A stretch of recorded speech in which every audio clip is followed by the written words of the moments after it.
오늘 통독 말씀은 26장부터 29장까지 말씀인데요. 전체적인 주제는 참된 선지자와 거짓 선지자에 대해서 말하고 있습니다. 26장 5절에서 7절까지 제가 읽겠습니다.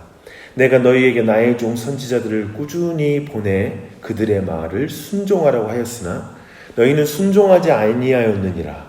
내가 이 성전을 실로같이 되게 하고 이 성을 세계 모든 민족의 저주거리가 되게 하리라 하셨느니라. 예레미야가 여호와의 성전에서 이 말을 하매 제사장들과 선지자들과 모든 백성이 듣더라. 하나님은 끊임없이 수많은 종 선지자들, 그 종들을 보내어서 그 백성을 돌이키고자 하셨습니다. 하나님이 항상 매개를 통하여 우리에게 말씀을 주시는 것을 기억해야 됩니다. 직통으로 하나님 우리에게 계시하면 되는데 하나님 항상 그러한 직분자를 세우고 그리고 종들을 통하여 하나님의 말씀을 전하시는 것이죠. 근데 특별히 오늘 말씀에는 그 메시지는 심판에 대한 메시지였습니다. 백성들은 어떻게 반응할까요? 이어진 말씀 보니까요. 예레미야가 여호와께서 명령하신 말씀을 모든 백성에게 전하기를 마침에 제사장들과 선지자들과 모든 백성이 그를 붙잡고 이르되 내가 반드시 죽어야 하리라. 이렇게 말합니다. 회개하십시오. 회개하지 않으면 죽음의 심판을 피할 길이 없습니다. 라고 말하니 사람들이 그래, 회개하지 않고 내가 너를 죽이겠다. 어디 회개한 너가 오래 사나 회개하지 않는 우리 손에 네가 죽나 한번 보자 라고 말한 것입니다. 예레미야가 전한 메시지는 정말 인기가 없었습니다. 27장부터 예레미야는 이제 목에 멍에를 메고 하나님의 말씀을 대언합니다. 이 당시 시대상을 보면 바벨론이 급부상하고 있었고요. 그리고 많은 나라들을 이제 그 아래로 점령하기 시작했습니다. 근데 그것에 반대해서 바벨론 국제연대가 활발하게 만들어지고 있는 그런 상황이었습니다. 이때 하나님은 예레미야에게 목에 멍에를 매게 함으로 실물 메시지를 전하십니다. 바벨론에게 저항하지 말고 바벨론의 종이 되어라 라는 뜻으로 그렇게 행동한 것입니다. 이 말은 만약에 너희가 스스로 너희가 죄인인 것을 인정한다면 하나님이 너희를 심판하기 위해 선택한 바벨론 앞에 그리고 그 권위 앞에 복종하고 그걸 받아들여라.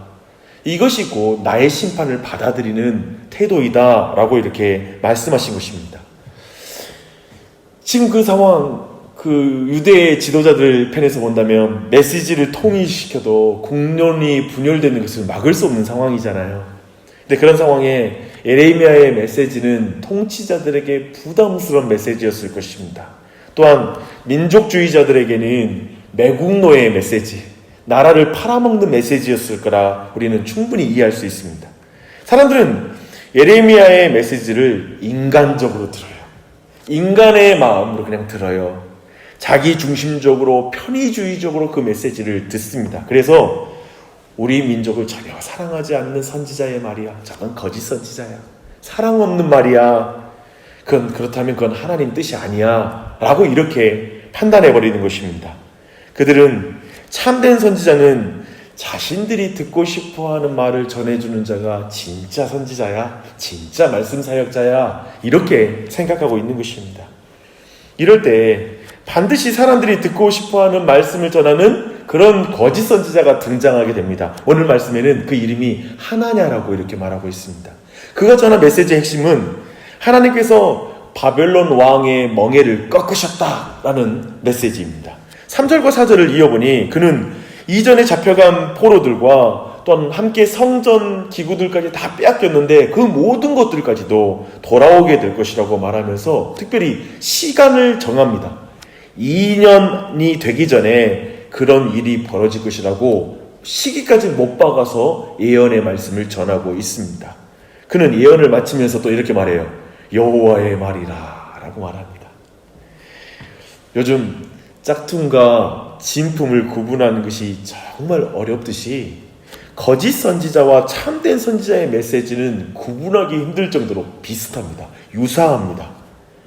그도 바벨론 왕의 멍에가 있다는 걸 인정해요. 현실을 다 인정합니다. 다만 그것이 깨어질 멍에라고 말하면서 그 시기까지 못 박아 예언함으로써 예레미야보다 훨씬 능력이 있고 그리고 더 구체적으로 예언하는 그런 지혜 있는 그런 말씀 사역자라고 스스로를 드러내서 말하는 것입니다. 예레미야는 하나님의 말에 응답해요. 그래, 결국에는 내 말대로 바벨론에 잡혀간 포로와 성전 기구들이 돌아오게 될 것이다. 나도 그것을 너무나 바란다 라고 말하면서 아멘, 나도 너의 말처럼 됐으면 좋겠다. 그러나 심판이 먼저 있어야만 한다 라고 이렇게 말합니다. 그러자 하나님은 예레미야의 목에 있는 그 멍에를 빼앗아서 그 멍에를 부서뜨려 버립니다. 깨뜨려 버리면서 다시 말하기를 두 해가 가기 전에 하나님께서 이렇게 바벨론 왕의 멍에를 다 깨뜨려 버릴 것이다 라고 이렇게 주장합니다. 주안에 사랑하는 여러분, 전라도의 어르신들이 참 좋아하는 유형의 그런 앞에 선 사람, 즉 지도자들이 있습니다. 시원시원한 사람입니다. 이런 표현을 써요. 이거 참 시원시원하게 말한다, 이런 표현을 씁니다. 아주 분명한 미래, 손에 잡히게, 그리고 호방하게, 확신 있게 말할 때 그런 사람을 시원시원한 사람이라고 말하면서 호감을 갖습니다. 이런 유형은 모든 시대의 모든 민족에게 호감을 갖는 그런 유형의 사람일 것입니다. 지금 거짓 선지자 하나냐는 정확하게 그런 유형의 선지자입니다. 그의 메시지도 사람들의 귀에 달콤하게 매력적으로 시원시원하게 들리는 메시지죠. 시간까지 딱 잡아 말하잖아요. 그 멍에를 메고 있는 예레미야의 목에 있는 그 멍에를 딱 꺾어버리잖아요. 얼마나 힘 있어 보여요. 아마도 그 멍에를 부서뜨릴 때 사람들 모두가 시원하게 느꼈을 것입니다. 야, 하나냐 잘한다 라고 이렇게 생각하는 것이죠. 거짓 선지자의 목을 비틀어 버리는 것 같은 그런 쾌감을 그 모든 백성들은 하나냐를 통해서 느꼈을 것입니다. 그런데 저 하나냐의 말은 시원시원하게 틀린 말입니다. 시원시원하게 거짓된 말입니다. 12절 이하로 보니 하나님께서 예레미야에게 주셔서 하나냐에게 전하신 그 말씀이 나옵니다. 이제 하나냐가 꺾은 나무 멍에 대신 그가 다시는 꺾을 수 없는 쇠 멍에를 매게 할 것이다 라고 이렇게 말하고 있습니다.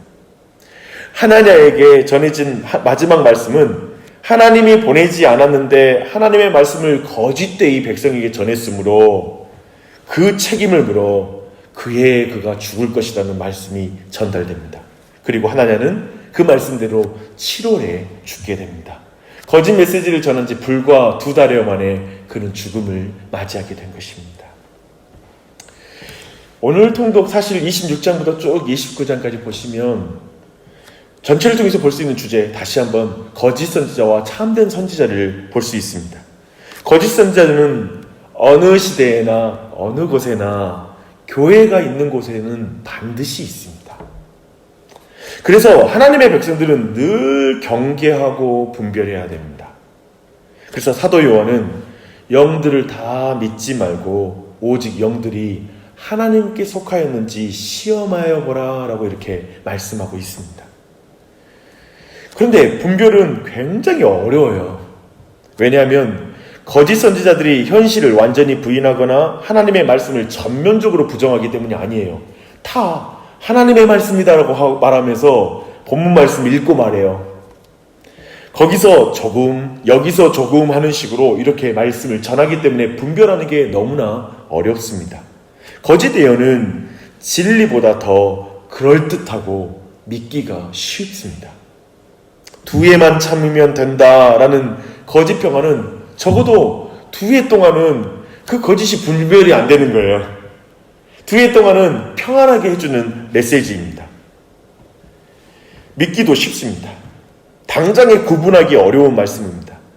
참 선지자의 부담스러운 말씀보다 훨씬 더 믿고 싶어지는 그런 매력적인 말씀이 거짓 선지자의 말씀입니다. 그래서 오늘날에도 여전히 점쟁이가 좋은 이유가 그렇습니다. 여기에 있어요. 성경은 마지막 종말까지 인류의 거대한 역사를 확신 있게 우리에게 말씀하고 있습니다. 인류의 최종 종말까지 말하고 있어요. 근데 점쟁이는 오늘 이달, 올해 나의 미래를, 나의 평안을 보장해 준 듯한 말씀을 하거든요. 잡히잖아요. 그래서 오늘날에도 교회를 다니면서 점 치는 사람이 있다고 하더라고요. 참으로 안타깝지만 점을 치면 시원한 것입니다. 아이고 시원하다, 그런 말을 해요. 그러나 그것은 시원한 거짓말입니다. 주 안에 사랑하는 여러분, 거짓 교사는 이단 지도자가 아니라 하나님의 이름으로 말하는 목사를 드릴 수 있습니다. 저는 교회가 성장하려면 위로와 소망의 메시지, 긍정의 메시지만 전해야 된다. 굳이 죄라든지 이런 아주 무거운 주제를 최소한만 다뤄라 라는 그러한 말을 신학교에서 가르쳤다라는 그런 말을 들은 적도 있습니다. 그렇다 하여 목사를 색안경을 끼고 볼 필요는 없을 것입니다. 다만 분별은 하셔야 합니다. 위로와 소망이 틀린 것이 아니라 회개가 없는 위로와 소망이 틀린 것입니다. 부담 없는 말씀을 경계하십시오. 우리가 말씀에서 전혀 부담을 느끼지 못하면 그 무거운 짐을 지기 위해 오신 예수님이 필요가 없어지는 것입니다. 죄책감을 느끼지 못하게 하는 윤리적인 교훈 메시지를 경계하십시오. 윤리적인 교훈이 틀렸다는 말이 아닙니다.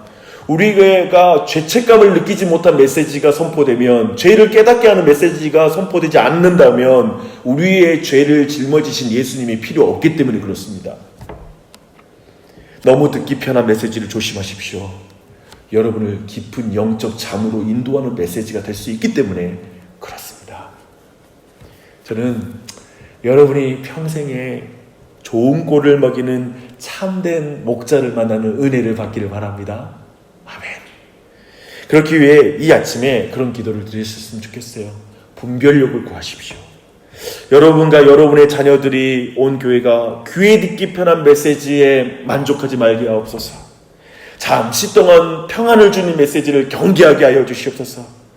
그저 참된 메시지가 부대낄지라도 그 부대끼는 말씀 가지고 예수님 붙잡고 예수님을 더 의지하는 그런 은혜를 부어주시옵소서 라고 기도하십시다. 특별히 감당하기 힘든 말씀이라도 피하기보다 그 멍에를 짊어지는 은혜를 구하는 그런 은혜를 구하십시다. 이 땅에서 우리가 짊어질 수 있는 멍에를 부정해버리면 나중에 철멍에를 맺습니다. 매게 돼요. 영원한 죽음의 형벌을 당하게 되는 것이죠. 그거보다 이 땅에 사는 동안 짊어질 수 있는, 수고하고 무거운 자라 다 내게로 오라. 내가 너에게 준 짐은 매기 쉬운 짐이다 라고 말씀하시잖아요. 이 땅의 모든 고난이 우리에겐 커 보일지 모르지만 그거 우리가 매일 수 있어요. 성령님의 도우심으로 기도하며 하나님 예수님과 동행하며 매일 수 있는 짐이에요. 이제 그 멍에를 짊어지면서 하나님의 일을 감당하게 해달라고 기도하는 이 아침 되시길 바랍니다. 힘내십시오. 기도하겠습니다.